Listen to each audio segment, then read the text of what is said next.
આકાશવાણી ભુજ સમાચાર નિહલ ઠક્કર વાંચે છે। નમસ્કાર। કેન્દ્ર સરકારે આદિજાતિ સમુદાયની વસ્તી ધરાવતા વિસ્તારોમાં સમાન અધિકારો સુનિશ્ચિત કરતી પ્રધાનમંત્રી જનમન યોજનાને અમલમાં મૂકી છે। પ્રધાનમંત્રી નરેન્દ્ર મોદીએ આ યોજનાનો શુભારંભ કરાવતા જણાવ્યું હતું કે તેમની સરકાર ગ્રામીણ વિસ્તારોના વિકાસ સાથે દેશના વિકાસને આગળ ધપાવી રહી છે। ગઈકાલે દિલ્હીમાં ભારત મંડપમ ખાતે ગ્રામીણ ભારત મહોત્સવનો શુભારંભ કરાવતા તેમણે વધુમાં કહ્યું કે તેમની સરકાર ગ્રામીણ વિસ્તારોને વિકાસ અને તકના નવા કેન્દ્રો બનાવીને અધિકાર સંપન્ન ગ્રામીણ ભારતનું ધ્યેય હાંસલ કરી રહી છે। આના ભાગરૂપે કેન્દ્ર સરકારે દરેક ગામમાં પાયાની સુવિધાઓ વિકસાવવાનો આરંભ કર્યો છે। આ પ્રસંગે પ્રધાનમંત્રીએ ગ્રામીણ ક્ષેત્રોના કલાકસબીઓ સાથે સંવાદ કર્યો હતો। કેન્દ્ર સરકારે જાહેર કરેલા ડિજિટલ વ્યક્તિગત સંરક્ષણ નિયમો 2025ના મુસદ્દામાં નાગરિકોની માહિતી અને તેમના અધિકારોનું રક્ષણ કરવાની જોગવાઈ છે। કેન્દ્રીય માહિતી ટેકનોલોજી મંત્રી અશ્વિની વૈષ્ણવે આકાશવાણી સમાચાર સાથેની ખાસ મુલાકાતમાં જણાવ્યું હતું કે આ મુસદ્દામાં 3 મુખ્ય જોગવાઈઓ છે, જેમાં નાગરિકની વ્યક્તિગત માહિતીનું રક્ષણ થાય, બાળકોને સંભવિત ડિજિટલ ખતરાથી રક્ષણ આપવું અને નાગરિકો પોતાના અધિકારોનો સરળતાથી ઉપયોગ કરી શકે જેવી મહત્વની બાબતોનો સમાવેશ કરાયો છે। શ્રી વૈષ્ણવે કહ્યું કે સૂચિત નિયમો વ્યવહારુ અને સંતુલિત છે। ડિજિટલ વ્યક્તિગત માહિતી સંરક્ષણ ધારાના સરળતાથી અમલીકરણ માટે માહિતી ટેકનોલોજી મંત્રાલયે ડિજિટલ વ્યક્તિગત સંરક્ષણ નિયમો 2025ની રચના કરી છે। સંબંધિતો સૂચિત ધારાના મુસદ્દા અંગે પોતાના પ્રતિભાવો રજૂ કરી શકે છે। અંતરિયાળ અને સ્થાનિક પ્રતિભાઓને મંચ પૂરું પાડતા ખેલ મહાકુંભના 3જા તબક્કાનો ગઈકાલથી આરંભ થયો છે।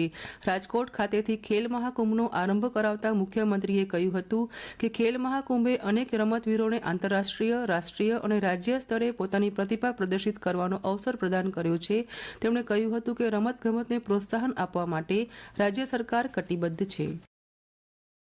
ભુજ સેવા સદન ખાતે રાજ્યના પ્રવાસન સચિવ રાજેન્દ્ર કુમારના અધ્યક્ષસ્થાને કચ્છના વિવિધ પ્રવાસન સ્થળોએ સ્વચ્છતા કામગીરીની સમીક્ષા અંગે બેઠક યોજાઈ હતી। જિલ્લા કલેક્ટર અમિત અરોરા અને પ્રાંત અધિકારીઓએ સફાઈની કામગીરી અંગે પ્રવાસન સચિવને વાકેફ કરાવ્યા હતા। ધોરડો અને ધોળાવીરાને પ્લાસ્ટિક ફ્રી ઝોન જાહેર કર્યા બાદ પ્લાસ્ટિકનો કચરો ત્યાં રહે નહીં તે રીતે તેને એકઠો કરીને જીપીસીબી અને અન્ય ખાનગી કંપનીઓના સહયોગથી કોડીનાર મોકલવામાં આવી રહ્યો છે। વહીવટીતંત્રની આ પહેલને પ્રવાસન સચિવે બિરદાવી હતી।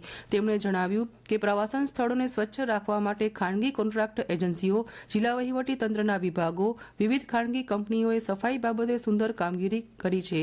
રોડ ટુ હિવન અને ધોરડો પ્લાસ્ટિક ફ્રી ઝોન જાહેર કર્યા બાદ હવે માંડવીના દરિયા કિનારા સહિતના વિસ્તારને પણ પ્લાસ્ટિક ફ્રી ઝોન જાહેર કરવા માટે ત્વરિત પગલાં લેવામાં આવશે તેમ જિલ્લા કલેક્ટરે જણાવ્યું હતું। માંડવી બીચ, માતાના મઢ, લખપત ફોર્ડ, નારાયણ સરોવર, કોટેશ્વરમાં હાલમાં ચાલી રહેલી સફાઈ કામગીરીને વધુ આયોજનબદ્ધ કરીને આ પ્રવાસન સ્થળોને સ્વચ્છ બનાવાશે તેમ પ્રાંત અધિકારીઓએ જણાવ્યું હતું। નલિયાની પ્રાંત કચેરી ખાતે સંકલન બેઠક મળી હતી, જેમાં તાલુકાના વીજળી, સિંચાઈ, શિક્ષણ સહિતના પ્રશ્નો રજૂ થયા હતા।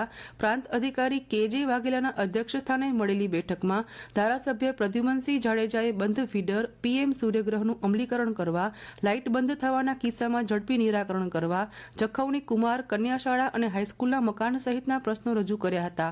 પાણી પુરવઠા વિભાગની ટેન્ડર પ્રક્રિયા, સિંચાઈ વિભાગને કેનાલ સંબંધી સાફસફાઈ કરવા, ખેડૂતોને સિંચાઈ માટે પૂરતા પાણી મળી રહે તેવી વ્યવસ્થા ગોઠવવા, ઈ-કેવાયસીની કામગીરી ઝડપી થાય અને અરજદારો પરેશાન ન થાય તેવી વ્યવસ્થા ગોઠવવા તાકીદ કરાઈ હતી।